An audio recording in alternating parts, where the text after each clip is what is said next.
이번 계엄령이 좀 우발적이라고 보시나요? 아니면 계획적이었다고 아니에요. 보시나요? 우발적이진 아닌 것 같아요. 그러니까 이제 극소수의 인원들은 미리 좀 밑바탕은 그렸던 것 같아요. 이 정도의 이 계엄 포고령이 나오려면 네. 사전에 충분한 회의를 해야 됩니다. 안 그러면 나올 수가 없어요. 그러니까 지금 문제가 되는 것 중에 하나가 과연 이 포고령을 군에서 만들었냐 아니면 대통령실에서 만들었냐, 이것도 굉장히 큰 문제예요. 대통령실이 주도한 걸로 저는 보여지는데 좀 말이 안 되는 게 있어요. 그러니까 5번에 보면 전공의를 비롯해 파업 중이거나 의료 현장을 이탈한 모든 의료인은 48시간 내 본업에 복귀하여 충실히 근무하고 위반 시는 계엄법에 의해 처단한다. 이게 말이 돼요? 군이 이런 걸 할 수 있다라고 생각돼요? 못하죠? 못하죠. 그래서 사실 저도 이제 이 비상계엄이 마무리되고 몇몇 분들을 만나서 얘기를 들은 거로는 대통령실이 주도했다라는 얘기가 더 많았어요. 군은 아니다. 그러니까 이전 5번의 내용, 이걸 넣었다라는 거는 군이 한 게 아니에요. 대통령실이 한 거. 그리고 1번도 그렇고, 그 다음에 전반적인 내용, 반국가 세력의 대한민국 체제 전복 위협으로서 자유민주를 수호한다? 이것도 말이 안 돼요. 지금 우리나라 상황이 반국가 세력? 그리고 북한에 무슨 침투가 있었나요? 아니잖아요. 그래서 이 계엄사령부 포고령도 저는 군이 만들었다고 보지 않아요. 좀 믿을 만한 소식통들에 따르면 대통령실이 주도했다라고 좀 전해 들었습니다. 네. 그러면은 서울의 봄이라는 영화가 최근에 있었고 인기도 많았었잖아요. 네. 내전 직전까지 그 영화 안에서 이렇게 상황이 만들어졌었는데 이번에도 이런 위험한 상황이 좀 일어날 법했나요? 제가 봤을 때는 이건 뭐 상상입니다. 근데 만약에 1, 2, 3 비상계엄이 선포가 되고 국회에서 만약에 이 반대 절차가 진행이 못됐다 그러면 12월 4일에는 뭔가 정말 내전까지 갈 수 있는 분위기가 되지 않았을까. 왜냐하면 첫 번째로는 국회에서 투표를 통해서 이게 무마가 돼버렸지만 4일 그 다음날 추가적인 병력 동원을 좀 했을 거라고 봐요. 만약에 정말 비상계엄이 진행됐다 그러면 지금 이 병력 가지고는 서울이 커버가 안 돼요. 네. 그러면 전방이라든지 후방에 있는 부대들을 빼오려고 했을 거예요. 그랬으면 정말 12.12 같은 사태가 날 수도 있는 거죠. 동원되는 병력들 가운데서도 문제가 있을 수 있고 항의가 있을 수 있고 지휘관에 따라서 난 안 가겠다 농성할 수 있는 거고. 그나마 근데 다행인 건 이게 빠른 시간 내에 국회에서 수습이 됐다는 얘기. 그게 그나마 다행이지.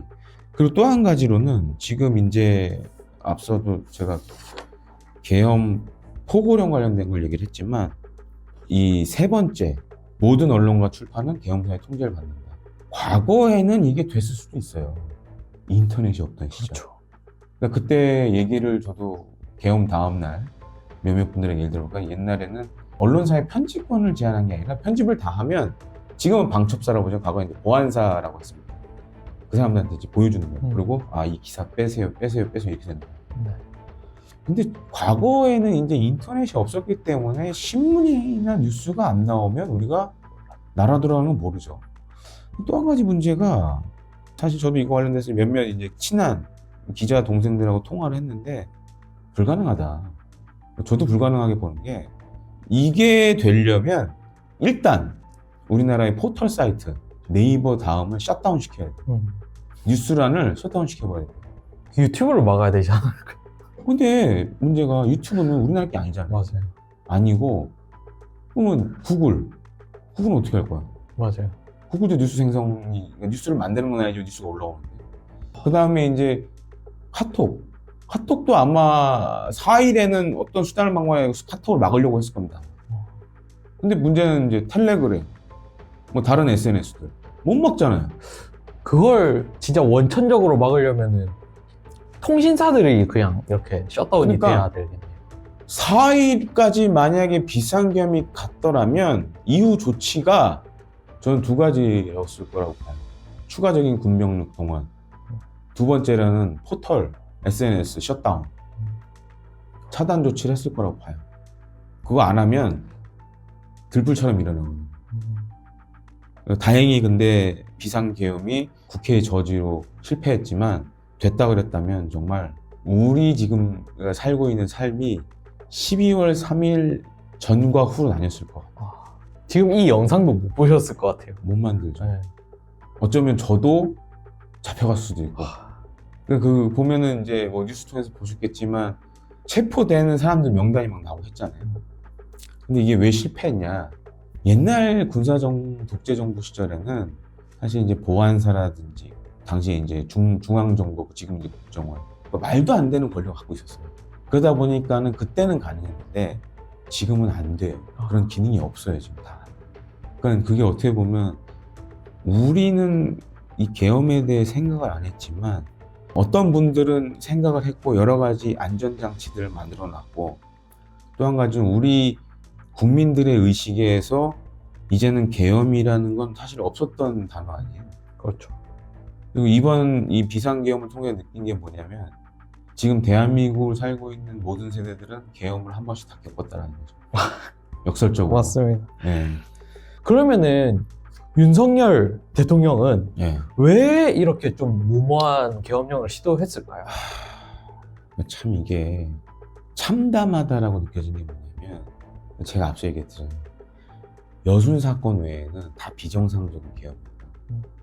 근데 어쨌든 큰 사건이었어요. 정말 그 치안이 위협받는 어마어마한 사건이었어요. 근데 왜 계엄령을 했을까? 특히 이제 더 우리가 주목해서 봐야 될 거는 우리 국민이 뽑은 대통령이 왜 이런 말도 안 되는 짓을 했을까? 사실 이제 몇 주 전부터 좀 이상한 얘기를 듣긴 했어요. 대통령이 알코올성 치매 증상이 있다. 그런 얘기를 들었어요. 그리고 뭐 아시는 분들은 아실 거예요. 대통령이 술을 많이 마신다는 얘기 들었을 텐데 비상계엄 전에 들었던 얘기가 이 술을 먹는다는 게 우리 일반인이 생각하는 거하고 완전 다르다라는 얘기를 들었어요. 어느 정도로 먹냐면 그 이제 술자리에 참여했던 분의 얘기인데 그 한번 초대를 받아서 관저에 가서 술을 먹게 되면 다음날 그냥 쓰러져 있어야 된대. 그러니까 폭주가 일반인의 그런 생각하는 것과는 크게 다르다고 하더라고요. 완전 다르다고 하더라고요. 그리고 심지어 제가 오늘 이제 일본에서 나온 기사에서 이거 보고 깜짝 놀랐는데 아사히 신문에 이제 그 윤 대통령이 기시다 후미오 당시 일본 총리와 밤늦게까지 술을 흠뻑 마셨으며 술자리가 끝나지 않자 김건희 여사가 언성을 높여 말렸다. 근데 저는 이 얘기를 윤석열 검찰총장 때도 이랬다는 얘기를 들은 적이 있어요. 김건희 여사가 말린 적이 많다는 얘기를 들은 적이 있어요. 그러니까 지금 종합해보면 제가 봤을 때 지금 윤 대통령의 정신적인 좀 문제가 있다. 알코올의 의존도가 굉장히 높고 또 한 가지로는 통제가 안 된다. 그러니까 이제 금요일 날 제가 집에 있었거든요. 근데 집에 있어도 막 뭐 여러 가지 소식은 카톡으로 다 보고 있습니다. 근데 그날 가장 받았던 내용 중에 충격적이었던 게 뭐냐면 그날 왜 이제 지금 그 한동훈 여당 대표가 뭐 대통령을 찾아가고 막 이랬잖아요. 네. 그 관련된 소식들이 거의 실시간으로 다 나왔어요. 언론 말고 우리가 흔히 얘기하는 찌라시를 통해서 굉장히 빨리 나왔어요. 근데 그 마지막 문구가 되게 충격적이었어요. 대통령실 관계자도 이제는 자포자기 상태다. 그러니까 지금 완전히 대통령실은 모든 관계자들이 맛이 갔고 기능을 못하고 있어요. 기능을 할 수가 없죠. 이런 불법적인 일을 저질렀는데 어떻게 기능을 할 수 있겠어요. 여기다가 지금 향후에 어떤 식으로든 수사가 들어가겠지만 지금 이거 내란의 가능성이 굉장히 높거든요. 내란죄는 최고 사형 아닌 무기징역입니다. 특히 이제 반란 수괴 이런 경우에는 더 심해요.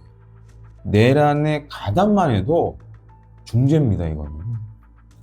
네, 제가 봤을 때는 대한민국 건국 이래 이런 일은 아마 처음이 아닐까. 물론 이제 최규하 대통령 하야와 관련돼서는 그때도 청와대 멘붕이었지만 지금도 거의 동일한 상황이라고 봐야 될 것 같아요.